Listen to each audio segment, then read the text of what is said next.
Welcome to all my friends and family. இன்னைக்கு நம்ம என்ன பார்க்க போறோம்னா பலாக்கொட்டை கிரேவி பார்க்க போறோம்.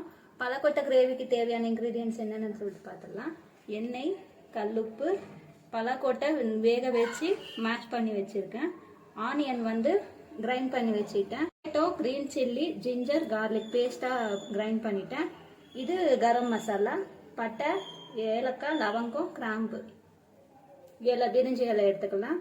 சீரகம் சிறிதளவு, சோம்பு சிறிதளவு, மஞ்சள் தூள், மிளகாய் தூள், கடுகு, உளுத்தம்பருப்பு, கருவேப்பிலை. இதுதான் இதுக்கு தேவையான இன்கிரீடியன்ஸ். வாங்க வீடியோக்குள்ள போகலாம்.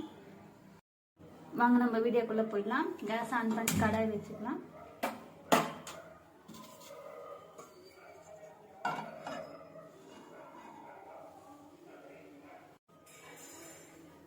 கடாய் காஞ்சிச்சு, எண்ணெய் ஊற்றிக்கலாம்.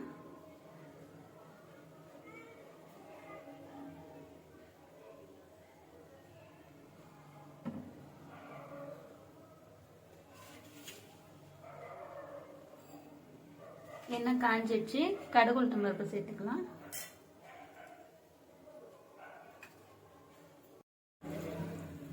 இப்போ கடுகு, உளுத்தம்பருப்பு நல்லா பொரிஞ்சு வர ஸ்டேஜில் நம்ம கொஞ்சமா சீரகம், கொஞ்சமா சோம்பு சேர்த்துக்கலாம்.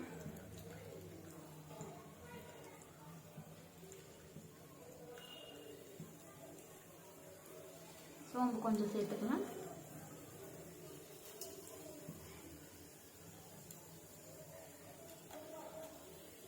இப்போ இலை, பட்டை, கிராம்பு, லவங்கம், ஏலக்காய் இது நம்ம சேர்த்துக்கலாம். உள்ள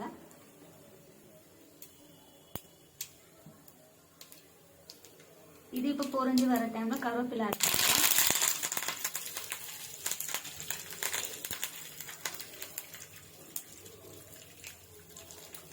இப்போ இந்த வெங்காயம், தக்காளி, பச்சை மிளகாய், இஞ்சி பூண்டு விழுது இது மசாலா அப்படியே உள்ள ஆட் பண்ணிக்கலாம். நல்லா பச்சை வாசனை போகிற வரைக்கும் வதக்கிக்கலாம். இல்லைன்னா ரா ஸ்மெல்லாக இருந்ததுன்னா நல்லா இருக்காது.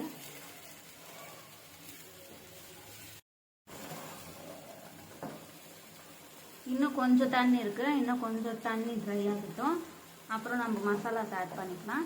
இப்போ இந்த ஸ்டேஜில் டர்மரிக் பவுடரும் சில்லி பவுடரும் ஆட் பண்ணிக்கலாம்.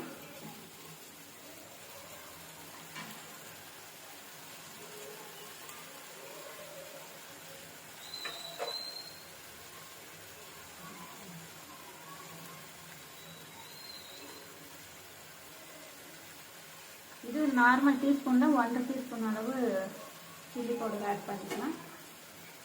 ஏன்னா இதில் கிரீன் சில்லி ஆட் பண்ணியிருக்கிறதால காரம் பார்த்து சேர்த்துக்கோங்க. கரம் மசாலா ஆட் பண்ணிக்கலாம். 1/2 டீஸ்பூன். தேவைக்கேற்ப கல்லுப்பு சேர்த்துக்கலாம்.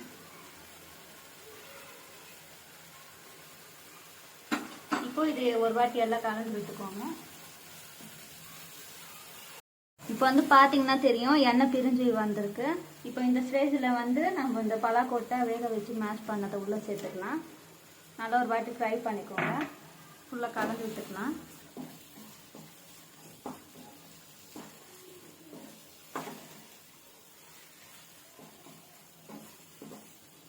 இது நீங்கள் சப்பாத்தி, பூரிக்கு சேர்த்து சாப்பிட்டீங்கன்னா காம்பினேஷன் நல்லாயிருக்கும். இப்போ தேவைக்கேற்க தண்ணி சேர்த்துக்கலாம். இந்த பவுலில் இந்த தக்காளி வெங்காயம் இந்த பவுல்லையும் நான் தண்ணி கலந்து விட்டுக்கிறேன். தண்ணி கொஞ்சமாக சேர்த்தா போதும், ஏன்னா எல்லாமே பாயில் பண்ணது தான்.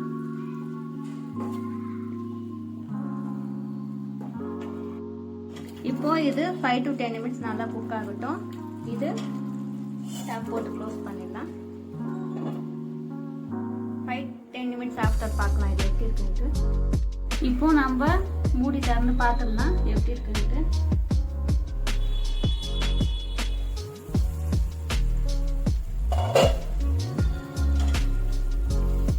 இப்போ பாருங்க, எண்ணெய்லாம் நல்லா திரிஞ்சு எப்படி சைடெல்லாம் வந்துட்டு. இது நம்மளுக்கு கரெக்டான கன்சிஸ்டன்சி. இது நீங்கள் ஒருவேளை ரைஸுக்கு இது ஆட் பண்ணிக்கிறதா இருந்தால் இன்னும் கொஞ்சம் கிரேவி ஆகிற வரைக்கும் வெயிட் பண்ணுங்கள். இப்போ நான் சப்பாத்திக்கு, பூரிக்கு செய்கிற மாதிரி தான் நான் காட்டியிருக்கேன். ஸோ இந்த ஸ்டேஜ் கரெக்டான ஸ்டேஜ். நம்ம ஆஃப் பண்ணிக்கலாம். இப்போ பாருங்கள் நம்ம ஃபைனல் லுக் எப்படி இருக்குன்னா கலர்ஃபுல்லாக சூப்பராக இருக்குது. டேஸ்ட்டும் அல்டிமேட்டாக இருக்குது. ஒன் டைம் நீங்கள் செஞ்சு பாருங்கள். லைக் அண்ட் சப்ஸ்கிரைப் பண்ணிக்கோங்க. தேங்க்யூ ஃபார் வாட்சிங்.